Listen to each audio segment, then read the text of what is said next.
This is the Dwyer Railroad in Stevenson, Virginia.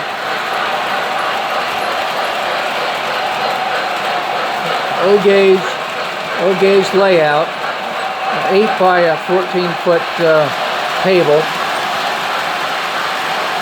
Have the Rio Grande stock car train, you can see right there. And then in back of that I have the Chesapeake and Ohio Allegheny 2666 articulated, pulling a lot of freight cars.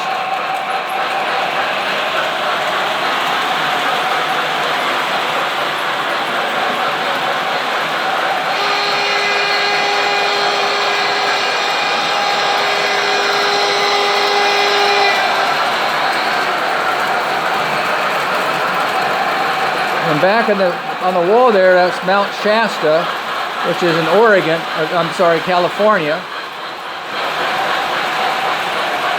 I built this a number of years ago. It's actually two controllers here in the front, you can see right there.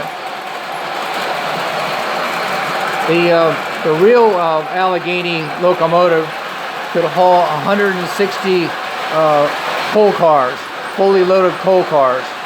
It actually was more powerful than the big boy locomotive, which is a 4884.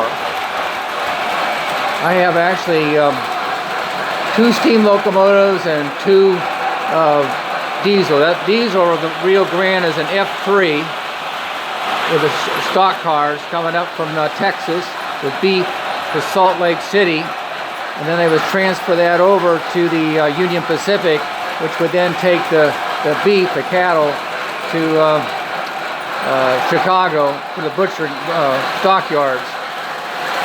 As I said, the C&O, was the Allegheny was 7,400 horsepower locomotive. They did have one that exploded many years ago. It was running dry, meaning that all those different gauges up there, they had to watch constantly. If they were low on water, that was anathema to steam locomotives. When you talk about 300 pounds per square inch steam, especially with the superheaters, and it went dry and it blew up, sent the cab almost a little less than 200 yards in the air. Of course, everybody was killed. But anyway, I built this about 5 years ago. There's the Rio Grande coming into view right now. I have a bunch of stock cars from the Rio Grande.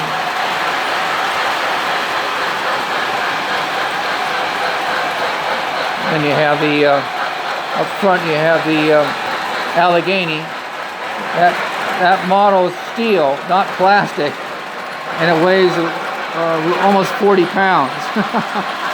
So it's kind of hard to fathom, but yeah, it's O-gauge, which is a little smaller than standard gauge. Really after World War II is when the O-gauge came into being. Let's say I have a, you probably can't see it here, I just move over with the front of the water tower here. I have a 4664 on the background. You can see right there New York Central. I have a New York Central passenger cars here too.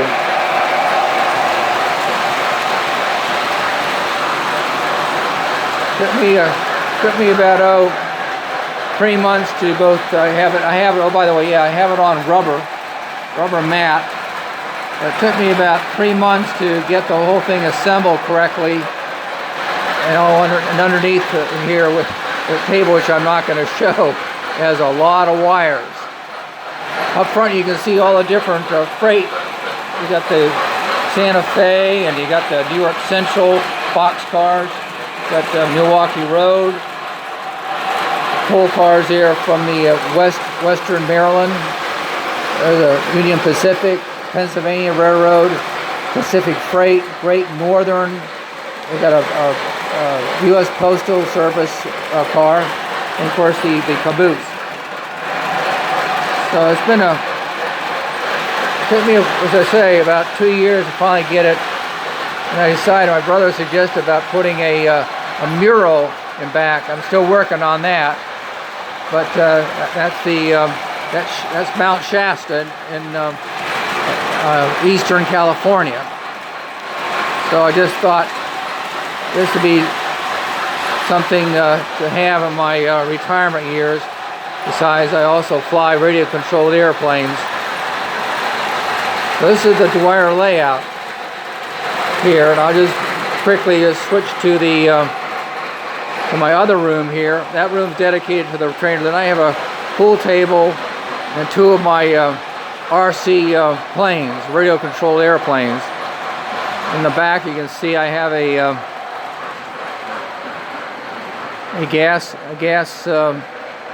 stove in the back here, which is kind of nice to have, along with a TV set. Back, this is my downstairs rec room, and I, of course, have a lot of books, courtesy of my late father, into history, like myself. And I have a bed out here for anybody that comes over as a guest. Normally it's my brother. So anyway, this is the Dwyer pool room. Up here I got Dwyer's Irish Pub on the wall as well for my pool table. So anyway, thought you'd appreciate it and enjoy.